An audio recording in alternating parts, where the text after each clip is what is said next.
Salut à tous, c'est Louis, j'espère que vous allez bien. Je voulais vous faire une petite vidéo d'analyse de marché aujourd'hui pour faire le point sur cette semaine très mouvementée qu'on vient de connaître. Et surtout, je fais cette vidéo aujourd'hui car on est en train de connaître pas mal de choses dont il faut qu'on parle, surtout sur les graphiques, et vous allez voir, c'est très intéressant. Pour ceux qui ont vu ma vidéo de mercredi dernier, vous vous souvenez, on a eu cet enchaînement de mauvaises nouvelles avec donc l'attaque de la SEC sur Binance et sur Coinbase, et ça a amené énormément de peur sur le marché. Donc on a connu une grosse chandelle rouge sur du court terme et finalement les gens se sont rendus compte que ce n'était pas si grave que ça et le prix est donc remonté pour revenir à peu près au même niveau. Et donc bon, on a pu rééquilibrer un petit peu les débats, mais en fait ça a quand même fait assez mal à pas mal de monde puisque beaucoup se sont fait liquider dans un sens et dans l'autre. Si je me souviens bien, on a eu une chandelle rouge de moins 6 ou moins 7%, puis de suite après, donc le jour d'après, on a eu une chandelle verte de plus de 8% qui a ravalé toute la baisse. Maintenant, ce qu'il faut avoir en tête, c'est qu'on a une target à 25 200 dollars et qu'on est dans une espèce de canal descendant, et donc il faut forcément s'attendre à de la baisse jusqu'à ce point. On ira voir après les illustrations sur le graphique du Bitcoin pour mieux comprendre, mais même si la grosse bougie verte de ravalement de tendance a su rééquilibrer les choses, on ne pouvait tout de même pas espérer que ça continue comme ça longtemps. Et donc malheureusement, on ne pouvait pas aller vraiment à l'encontre de la tendance baissière qui s'est installée depuis maintenant un petit moment, et c'est pour ça que mercredi dernier, je vous avais dit qu'il ne fallait pas se réjouir trop vite. Enfin bref, aujourd'hui, on va faire le point rapidement sur quelques nouvelles de la semaine. On ira voir ensuite les courbes du Bitcoin et de l'Ether où il se passe vraiment beaucoup de choses très intéressantes. Et enfin, on ira voir rapidement les différents indicateurs habituels. Alors c'est parti.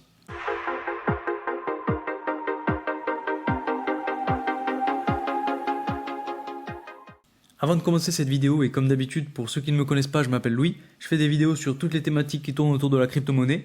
Donc si vous voulez en savoir plus et rester informé sur ces thématiques, n'hésitez pas à vous abonner. Aussi, je vous rappelle que je ne suis pas un conseiller en investissement, toutes les informations que je vous donne en vidéo sont simplement à but de divertissement et ne concernent que mon avis personnel, donc faites bien vos propres recherches avant d'investir dans quoi que ce soit. Alors, avant de rentrer dans l'analyse de courbes pure, on va refaire un petit peu le point rapidement sur les quelques nouvelles de la semaine.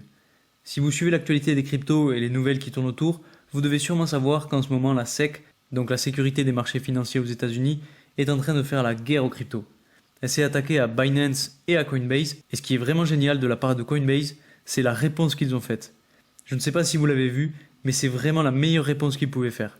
En gros, ils ont fait une vidéo dans laquelle ils dévoilent tous les chiffres, par exemple combien de fois ils se sont fait rejeter par la SEC, ou encore le nombre de fois où ils ont dû supprimer des tokens, enfin plein d'exemples où ils montrent avec des chiffres qui font vraiment tout pour être réglo, mais que malgré cela, la SEC trouve toujours quelque chose à leur dire.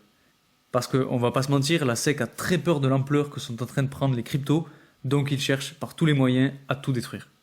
Et si on regarde du côté de la plainte contre CZ et Binance, alors attention, je précise, c'est Binance US qui est attaqué, donc ça ne touche pas l'entièreté de la plateforme, eh bien la plainte a été suspendue car elle était invalide, donc vous voyez que la SEC essaye de faire les choses en urgence, et ils ont tellement peur qu'ils se précipitent et font des erreurs. En fait, ce qui se passe, pour vous expliquer rapidement, c'est que Binance a toujours prôné donc la décentralisation, et ils n'ont pas forcément d'adresse fixe puisqu'ils sont implantés dans plusieurs pays. Et pour que la plainte soit validée, en fait, la SEC doit fournir une adresse et comme ils n'en trouvent pas, ils sont un petit peu bloqués. Donc est-ce que c'est un coup de génie qui avait été prémédité par Binance pour se protéger ou bien tout simplement un coup de chance? Ça on ne le saura jamais, mais dans tous les cas ça permet à Binance d'avoir un petit peu de répit. Mais malheureusement je ne pense pas que la SEC va lâcher l'affaire aussi facilement et ils vont bien finir par trouver une solution pour faire en sorte que la plainte soit validée. Et d'ailleurs, si vous voulez un petit scoop, pour vous prouver que quand même ils font n'importe quoi, c'est qu'on a appris récemment grâce aux avocats de Binance que le président de la SEC, donc Gary Gensler, avait postulé pour être conseiller au sein de Binance en 2019. Donc je ne sais pas ce que vous en pensez, mais moi de mon côté je trouve que des fois c'est quand même abusé. Dites-moi en commentaire ce que vous en pensez, ça m'intéresserait vraiment d'avoir votre avis et de pouvoir en discuter. Donc on a concrètement une espèce de guerre déclenchée par la sécurité américaine des marchés financiers contre les grosses plateformes d'échange de crypto qui fait rage en ce moment.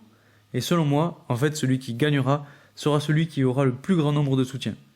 Aujourd'hui, avec l'inflation qu'est en train de connaître le dollar, la SEC a peur que petit à petit les gens se tournent vers une monnaie plus décentralisée et sans inflation pour éviter que leurs fonds ne perdent toute sa valeur. Parce que globalement, c'est ce qui se passe avec l'inflation monétaire, le dollar perd de plus en plus de valeur et les gens perdent en même temps leur pouvoir d'achat.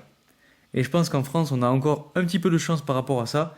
Même si on connaît quand même pas mal d'inflation, on est déjà un petit peu moins touché que dans d'autres pays. Et le jour où le plus grand nombre en aura marre de perdre son pouvoir d'achat, de plus en plus de personnes vont chercher des solutions, et la solution actuellement, ce sont les crypto-monnaies. Alors attention, je ne parle pas de toutes les cryptos car bien entendu, c'est comme dans tout, certaines ne servent à rien et sont à éviter. Donc il me tarde vraiment de voir comment vont se dérouler les choses dans les prochaines années parce que ça risque d'être très intéressant. Enfin bref, cette semaine n'a quand même pas fait trop de bien au marché des cryptos avec toutes ces mauvaises nouvelles, mais il faut se dire qu'on doit passer par là et que c'est en se battant comme on le fait et comme les plateformes d'échange le font que ça pourra fonctionner. Parce qu'au final, c'est aussi un mal pour un bien, car ça permet aux cryptos de se forger, de devenir plus fortes, de se construire petit à petit et d'évoluer par rapport aux réglementations, notamment de savoir si elles sont des securities ou non. Ce qui est justement le sujet en ce moment. Donc ne tombons pas dans la peur et la panique, on reste concentré sur notre objectif qui est le prochain bull run de 2024, et en attendant, on s'y prépare, on se renseigne et on évolue ensemble. Ceci étant dit, on va aller voir maintenant la courbe d'évolution du Bitcoin.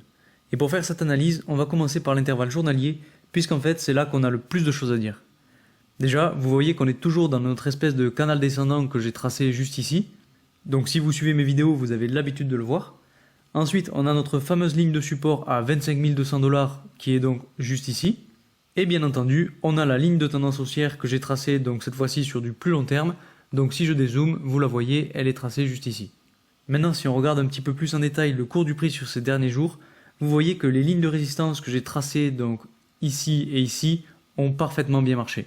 Je dis qu'elles ont parfaitement bien marché puisqu'en fait elles ont su repousser le prix à plusieurs reprises. Donc on a une première correction au niveau des 27 200 $ sur à peu près 2 chandelles. Donc là on est toujours sur l'intervalle journalier, je le rappelle. Puis ensuite on a eu une correction, on est descendu un petit peu plus bas, donc le palier d'en dessous qui se situe à 26 500 $. Et là de la même façon on a eu environ 3 chandelles qui ont essayé de batailler avec ce niveau de résistance et qui ont perdu, ce qui a amené à une nouvelle correction. Et actuellement, on est vraiment pile sur la ligne de tendance basse du canal baissier qu'on a ici. Donc selon moi, sur du court terme, on pourrait avoir un petit peu de vert avec un petit rebond, mais il risque de ne pas nous amener très haut, puisque selon moi, on va continuer de corriger pour finalement atteindre les 25 200 $. Donc on a un énorme niveau de support, et c'est vraiment la target que je me suis identifié, si je devais me positionner. Et comme je vous le disais, je vais attendre qu'on arrive juste ici pour recharger vraiment comme il faut. Alors attention, je ne vais pas recharger en une seule fois, je vais quand même attendre pour éviter qu'on fasse un fake out et que je me fasse liquider, parce qu'avec cet énorme point d'entrée qui n'a échappé à personne, j'ai bien peur que les whales jouent un petit peu avec les petits investisseurs, donc restons prudents tout de même sur ce niveau. Et bien entendu, je vous tiendrai au courant par rapport à ça. Ensuite, si on essaie de regarder un petit peu les volumes, donc on voit que c'est toujours le calme plat, qu'il n'y a rien qui se passe en ce moment, et en plus avec les mauvaises nouvelles de cette semaine, ça risque de ne pas trop arranger les choses. On risque quand même d'en retrouver quand on sortira de ce pattern qu'on a juste ici, mais bon, c'est pas encore fait. Pour ce qui est du RSI, on voit qu'on est en train d'imprimer une espèce de tendance baissière. Si je le trace, on pourrait peut-être tracer quelque chose à peu près comme ça, et qui pourrait amener le prix justement vers ces niveaux de 25 200 $. En plus, on se rapproche des zones de survente, donc pour moi c'est vraiment très bon signe. Pour l'instant, tous les indicateurs concordent et nous montrent plus ou moins la même chose, donc je reste très optimiste pour la suite. Si on passe rapidement sur l'intervalle hebdomadaire, je n'ai pas grand chose à vous dire de plus, si ce n'est 2 choses qui sont très importantes à avoir en tête et qui viennent conforter ma théorie. Si on regarde l'indicateur des différentes moyennes mobiles, on voit qu'on a un rapprochement qui est en train de se faire et comme par hasard exactement sur notre niveau de support à 25 200 $. Alors soit c'est une énorme coïncidence, soit ça prouve qu'une nouvelle fois ce niveau de support est extrêmement fort. Par contre, si on venait à casser à la baisse ce niveau de support, alors là pour le coup je commencerais vraiment à m'inquiéter. Et si on regarde le RSI sur cet intervalle hebdomadaire, là aussi il y a quelque chose de très intéressant à voir, c'est qu'on a une tendance haussière qui peut être tracée comme ceci et sur laquelle le RSI est en train de se reposer. Donc là aussi ça peut être un très beau niveau de support pour faire rebondir le RSI et donc rebondir le prix. D'ailleurs je serais curieux de savoir si pour vous ce niveau des 25 200 $ va tenir ou bien est-ce que c'est simplement une coïncidence et qu'on va corriger encore plus bas. Maintenant qu'on a analysé la courbe d'évolution du Bitcoin, on va aller voir celle de l'Ether. Et là aussi, on a pas mal de choses à dire qui vont faire le lien avec la vidéo de mercredi dernier. Si vous vous souvenez bien, je vous avais dit que pour l'Ether, on avait 2 possibilités. Soit on avait définitivement cassé à la hausse le triangle qu'on avait juste ici, et donc on allait pouvoir repartir de plus belle vers les 2000 $, soit on réintégrait le canal pour redescendre et aller chercher la target cette fois-ci à 1700 $. Et je vous disais que selon moi, je voyais bien l'Ether revenir quand même chercher le gros niveau de support avant de rebondir. Et finalement, c'est ce qui s'est passé. On a l'Ether qui a corrigé et qui est venu chercher parfaitement ce niveau de support situé juste ici. Et finalement, c'est un petit peu le même type de niveau de support que pour le Bitcoin. Si on regarde bien, on a là aussi une espèce de canal descendant donc, qui est tracé par ce triangle-là, qui vient croiser à la fois donc, le gros niveau de support à 17 000 $, mais aussi la tendance haussière qu'on a donc juste ici. Donc potentiellement que l'Ether a un peu plus d'avance que le Bitcoin et qu'on pourra donc s'attendre au même type de mouvement. Surtout que suite à ça, on a eu un léger rebond. Là aujourd'hui, on a une chandelle rouge, donc on a corrigé un petit peu. Mais on a quand même bien rebondi. Si on regarde la mèche et qu'on essaie de mesurer depuis le bas de la mèche, on a à peu près 2%. Donc sur une chandelle journalière, c'est quand même pas trop mal. Donc à voir comment va se comporter le prix la semaine prochaine. Mais selon moi, il y a deux possibilités. Soit on continue de corriger un petit peu et on va chercher définitivement avec un corps de chandelle ce niveau de support à 17 000 $. Soit on arrive dès maintenant à rebondir et là on repart complètement à la hausse. En tout cas, moi de mon côté, j'ai commencé à me positionner gentiment et on verra bien pour la suite. Donc pour vous montrer rapidement, je trade avec BitGet et là je me suis positionné donc à la hausse avec environ 30 $ et un levier de x6. Pour info, je mets que très rarement des leviers supérieurs à 6 pour éviter de faire n'importe quoi parce que ça peut aller très vite et comme je ne peux quand même pas surveiller mes trades H24, je préfère jouer sécure.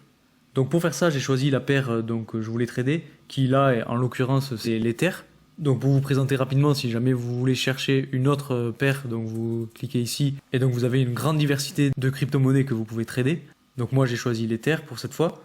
Et ensuite vous avez donc à droite une colonne qui vous permet de vous positionner. Donc vous pouvez choisir de vous positionner soit à la hausse, soit à la baisse, avec du levier ou non.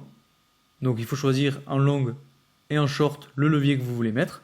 Vous avez aussi pas mal d'autres options dans lesquelles je ne vais pas entrer en détail aujourd'hui car ce serait trop long, mais si jamais vous voulez que je le fasse, n'hésitez pas à me le dire en commentaire. Et d'ailleurs, si vous aussi vous voulez faire du trading, je vous rappelle que vous avez mon lien de parrainage en description qui vous permet d'avoir une réduction de 10% sur tous vos frais et un bonus pouvant aller jusqu'à 5 000 $ à l'inscription en fonction de la somme que vous mettez au départ. Donc bien évidemment, avant d'avoir une récompense de 5 000 $, il va falloir mettre une belle somme, mais vous pouvez commencer par exemple avec 100 ou 200 $ si vous êtes débutant, ce sera déjà très bien. Et si vous voulez, je vous tiendrai informé sur mon trade sur l'Ether. Donc là pour l'instant, je me suis positionné il n'y a pas très longtemps, mais pour l'instant je suis en négatif de 2%, donc c'est vraiment pas très grave. J'ai voulu me positionner pour essayer de profiter de ce petit creux qu'on est en train de connaître. Et donc si vous voulez, je vous tiendrai informé sur ce trade pour savoir s'il marche bien ou pas. Maintenant, si on va voir un petit peu les indicateurs, pour ce qui est de la dominance du Bitcoin, on est enfin sorti de ce canal latéral dans lequel on stagnait depuis maintenant pas mal de temps. Et finalement, on en est sorti à la hausse. Alors je vous avoue que ce n'est pas vraiment ce à quoi je m'attendais, mais finalement ça se comprend car les dernières nouvelles de cette semaine ont fait beaucoup de mal aux altcoins, ce qui a donc profité au Bitcoin. Donc comme je vous le disais, dans tous les cas, si on a une all season ou si la dominance du Bitcoin venait à remonter, ce serait une bonne chose. Donc à suivre dans les prochains jours et les prochaines semaines pour voir si on n'est pas en train de faire un fake out et si on revient ou pas dans le canal latéral. Maintenant pour ce qui est des ratios long-short, on voit qu'on a une grande majorité d'acheteurs avec presque 73% sur le Bitcoin et presque 70% sur l'Ether. Donc ça montre bien que les gens sont en train de racheter la baisse et c'est très très bon signe. Ça montre que tout le monde a bien vu ce beau niveau de support à 25 200 $ pour le Bitcoin qui pourra donc potentiellement faire énormément de bien aux cryptos pour la semaine prochaine pour essayer de contrebalancer un petit peu la peur qu'on a eue toute cette semaine. Si on passe maintenant aux liquidations sur 24 heures, on voit qu'on a une majorité de shorts qui se sont fait liquider et c'est notamment dû aux dernières fluctuations qu'on a eues cette semaine. Donc finalement ça a été un petit peu n'importe quoi cette semaine, on a eu des retournements dans tous les sens, donc c'était un petit peu compliqué de s'y fier. Quoi qu'il en soit, on a actuellement sur les dernières 24 heures environ 22,36 millions de dollars qui se sont fait liquider, dont 14,11 millions de dollars en short et 8,25 millions de dollars en long. Et pour ce qui est de l'Ether, on a un global de 17,13 millions de dollars qui se sont fait liquider, dont une majorité de short avec 10,92 millions de dollars. Pour ce qui est maintenant du Fear and Greed Index, vous voyez, je vous avais dit que petit à petit, il allait redescendre, et c'est ce qui est en train de se passer. Et donc, si vous avez suivi mes vidéos, vous voyez qu'il était à 54, 52, 50, maintenant il est à 47, et c'est assez normal, j'ai envie de dire, parce que avec la semaine qu'on vient de passer, pas mal d'investisseurs ont quand même dû être découragés, mais c'est toujours une bonne chose d'avoir le curseur qui descend. Ça veut aussi dire que les prix sont en solde, et que c'est maintenant qu'il faut savoir se positionner, et justement ne pas céder à la peur et la panique. Voilà pour cette analyse rapide du marché. Comme vous l'avez compris, pour moi je vois bien le Bitcoin continuer sa route vers les 25 200 $ avant de vraiment rebondir très fort. Ce serait vraiment le meilleur scénario qui pourrait arriver. Après attention, on n'est pas à l'abri d'une nouvelle surprise, donc surtout restez bien prudents. Moi de mon côté, je vais continuer à vous tenir au courant sur l'actualité du marché, donc soyez présents mercredi prochain pour voir si on a enfin réussi à rebondir ou pas. Je vous montrerai aussi mon trade sur l'Ether pour voir où il en est, et donc n'hésitez pas à vous abonner pour ne pas rater ça. Bien évidemment, ce n'est pas un conseil en investissement, faites toujours bien entendu vos propres recherches avant d'investir dans quoi que ce soit. En tout cas, j'espère que cette vidéo vous aura plu, si c'est le cas, n'hésitez pas à mettre un like, à vous abonner et à mettre en commentaire votre avis sur le marché actuel. Est-ce que vous voyez comme moi un beau rebond du Bitcoin, ou bien au contraire si vous voyez le Bitcoin continuer de corriger encore plus bas? Dans tous les cas, je vous remercie encore pour votre soutien, et moi je vous dis à très vite pour une nouvelle vidéo. Salut!